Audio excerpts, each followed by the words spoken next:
اگر کسی کو عید کی نماز نہ مل سکے، رش میں پھنس گئے یا بیماری کی وجہ سے عیدگاہ نہ جا سکے، تو اسے 2 رکعت تنہا ادا کر لینی چاہیے. جیسے اگر آپ لوگوں کو کوئی لے جانے والا نہیں یا کوئی بھی ایسا مسئلہ ہے تو گھر میں آپ 2 نفل پڑھ لیں.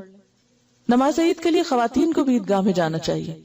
حضرت ام عطیہ رضی اللہ عنہا سے روایت ہے کہ رسول اللہ صلی اللہ علیہ وسلم نے حکم دیا کہ دونوں عیدوں کے دن ہم حیض والی اور پردہ نشین یعنی ساری عورتیں سب عورتوں کو عیدگاہ میں لائیں تاکہ وہ مسلمانوں کے ساتھ نماز اور دعا میں شرکت کریں.